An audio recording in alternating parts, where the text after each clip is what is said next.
Hello, I'm Tyler, and in 2003, Hulk, directed by Ang Lee, was released and was seen by both critics and audiences as a failure. However, when I was a young tyke, the Hulk was just a movie about a fucking awesome monster destroying everything in its path. Like, it was really cool to see Bruce Banner transform and get angry. I enjoyed what I saw, and there's actually, I have a little funny story for you guys. When I was younger, I actually went to Blockbuster as a kid when it was still around with my family. And I went up to the counter and I asked the guy, hey, when are they ever going to make another Hulk movie? And no shit, the guy at the counter told me that there was never going to be another Hulk movie. The last one, by Ang Lee, was just so bad that it just ruined all chances of any more sequels. Well, joke's on him, they did. A few years later, they released a new Hulk movie starring Edward Norton called The Incredible Hulk. Now, this wasn't a sequel to Hulk 2003, it was like a reboot or just a new story in general. It seemed to me that I was never going to see a sequel to Ang Lee's story, but eventually I did. Although Ang Lee's story didn't get a continuation on film, it did get the next best thing: a video game. Although the cover may suggest, being a similar cover as the movie poster and the same name as the movie, it is not simply a retelling of the movie, like that of Spider-Man 2 the video game, or even the Cat in the Hat video game. It is actually a continuation, a sequel to Ang Lee's story, and a damn good one at that. So whether or not you like Ang Lee's Hulk, or you're just interested in a really good Hulk video game, I invite you. Tag along with me, and let's see what's in store. But first, what is this video game about anyway? Following the events of the blockbuster Universal Pictures film, troubled scientist Dr. Bruce Banner and his enraged alter ego, the Hulk, battle the Leader, a terrifying villain intent on unleashing a relentless army of gamma creatures on the world. Play as Bruce Banner, not Dr. Bruce Banner as before, and the Hulk, this time in white, not green, as you sneak and smash your way through this epic adventure. Only by controlling the incredible power of the beast within can you destroy the diabolic intentions of the Leader to save the world. And yourself. If I'm saving the world, aren't I already saving myself though? Alright, so that's the summary of the game on the back of the box, but the manual has a slightly different version. Following the events of the blockbuster Universal Pictures film, troubled scientist Dr. Bruce Banner and his enraged alter ego, the Hulk trademark, battle the Leader trademark, a terrifying villain intent on unleashing a relentless army of gamma creatures in the world, and intent on next fully capitalizing his name, in addition to already trademarking it, in order to outcompete the Hulk trademark. Alright, so the story is about a bad guy who wants to make an army of Hulks. Got it. Let's start the game. So the game begins with a quote. Okay. Actually, it begins with Bruce Banner walking into the bathroom to wash his hands, and then, oh fuck, there's the Hulk, and he's choking Bruce through the mirror? What? And now Bruce is getting angry? The military is coming, and now we're hulked out, causing a rift in the ground, and now it's us versus the military? Fuck yeah. Gotta punch some bad guys who, I guess are the United States military. Oh look, a tank! Let's destroy it by punching at the missile and deflecting it. Fuck yeah. Jumping onto planes? Oh no! Falling? Oh, it was all a dream, and there's some Mountain Dew. So yeah, the first level of the game is a dream sequence, but it gets you used to the basic mechanics of the game, and it lets you play as the Hulk and destroy tons of stuff. After waking up from the first level, Bruce receives a call from his former mentor, Professor Crawford. He tells Bruce that he has the cure for him, and that all he has to do is to sneak into his laboratory in order to get it. It's here that we first play as Bruce Banner. Now, Bruce isn't a total beast like the Hulk. Obviously, come on, just look at him. So we have to rely on stealth. However, if you get caught or if you are feeling ballsy enough, you can bag your fists and punch your way out. Just not as the Hulk. Another thing that Bruce can do besides stealth is hacking computers and interacting with crates and switches. Once you navigate your way through to Crawford's lab, Crawford will tell you that he has created a gamma orb. The gamma orb will absorb all of the gamma radiation within Bruce, thus curing him. So Bruce sits down, the machine turns on, the gamma radiation is absorbed, and Bruce Banner is finally cured of the Hulk. Game over.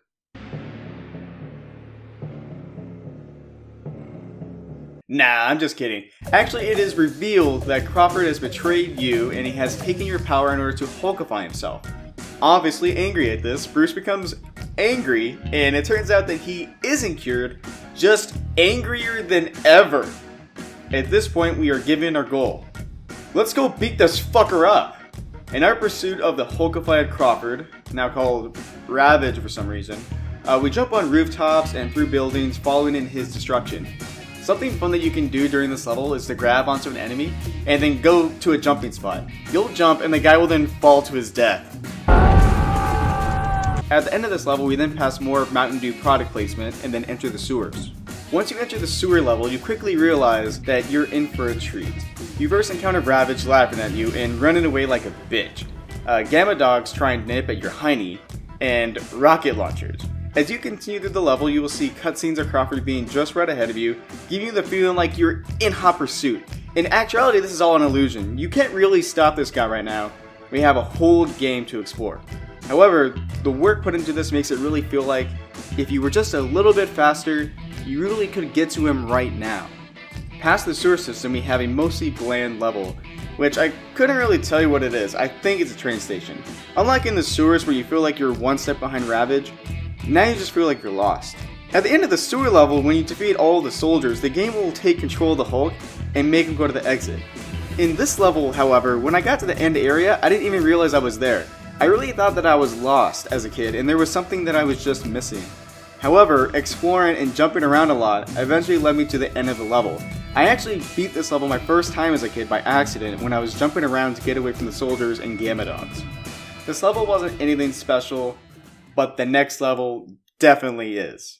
A fucking boss battle with a vampire. No, an energy vampire. Not one of those blood-sucking miscreants. He only wants to take your energy, if you know what I mean. This is where the game says, you know what? I know we're a continuation of Alien's movie, but fuck it. Let's have some fun. So this vampire's name is Half-Life, and when it comes to the fight with him, you can't touch him, so you will have to use your surroundings. Hit him with poles, throw objects, whatever. Just don't touch him. So once you deplete all of his life points, he will then decide, no, that's not gonna happen. And he will actively refill his whole life bar up again. What an asshole. So deplete all of his life points again, you get to manhandle him, and now we know that we need to move on to Alcatraz. Yes, Alcatraz. But unlike in that movie with Clint Eastwood, we're not escaping from Alcatraz, we're getting into Alcatraz. When we get to Alcatraz, we can't get in through with the Hulk, because we learn that if we do, they'll kill a hostage. So we have to get in through as Bruce. The Bruce Alcatraz level, called Infiltration, is awesome. The moment you get in, you are already feeling way over your head. We have to navigate around soldiers, but worse, Gamma Dogs. This section is only a small part of the level, but as you crouch walk by these dogs, you definitely feel the tension. You will also have to navigate around some stoplights, extreme hug some guys if you want to, pull some switches, climb onto crates, and hack their other computer. The end cutscene of the level also shows that soldiers are being transformed into Blue Hulks, meaning that we will be able to fight some more hulked out guys in the coming levels. The outside of Alcatraz is a fun location to explore, and if you're a fan of stealth gameplay, then I think that you'd be a fan of this level as well as all of the other Bruce levels in this game. Alright, back to being the Hulk. So the first Hulk Alcatraz level is kind of okay, but it definitely picks up at the end when you get to fight some Blue Hulks. It's the second Alcatraz level where things really pick up. In this level we get bombarded with enemies, and we even get to fight more Blue Hulks. After those two levels, we finally get to face the Red Hulk that we saw on the back of the game case. And no, this guy isn't the Red Hulk from the comics, aka General Ross. I actually thought as a kid that the Red Hulk was this guy from the movie, since in the movie he has a cast around his neck, and in the game it looks like this guy also has a cast around his neck. But apparently, this isn't the same guy. Also, to my surprise, the Red Hulk isn't massively larger than the Green Hulk.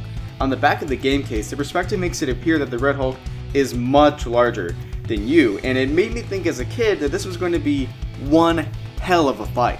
Well, it still is one hell of a fight, but my expectations of fighting a super large Red Hulk were not met. In the center of the room is the hostage, Betty, the girl of your dreams. Just not the dream from the beginning of the game, obviously. Betty is hooked up to an irradiation chamber, and in order to keep her from getting hurt, you gotta punch some computers. After punching the computers, you can move on to punching Madman. However, Madman is no small fry. During your fight, he'll taunt you, manhandle you, and even go super speed like the Flash. And while you're fighting him, you'll also have to deal with some blue hulks. So this fight is a super hulked out spectacular. It is no wonder why they feature this level at the back of the game case. Eventually, like everyone in your way, he will fall and you will save Betty, except she's infected with your energy. In order to save Betty, we will need to infiltrate the military gamma base in order to cure her. Alright guys, I'm going to end the review right here for right now, and we're about halfway through the game. There's still much more fun things to explore, so I definitely invite you all come back in part 2, where I'm going to begin with my favorite level of this game, the 11th level, called Chemical Effect. And if you like this video, I'd appreciate it if you liked it and definitely subscribe so you can find out when I make new videos and when I make the next part of this review.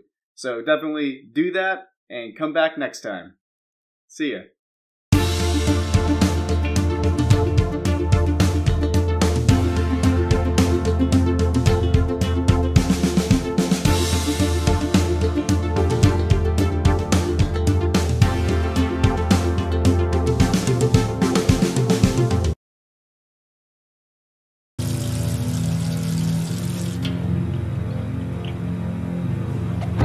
Gotcha, bitch!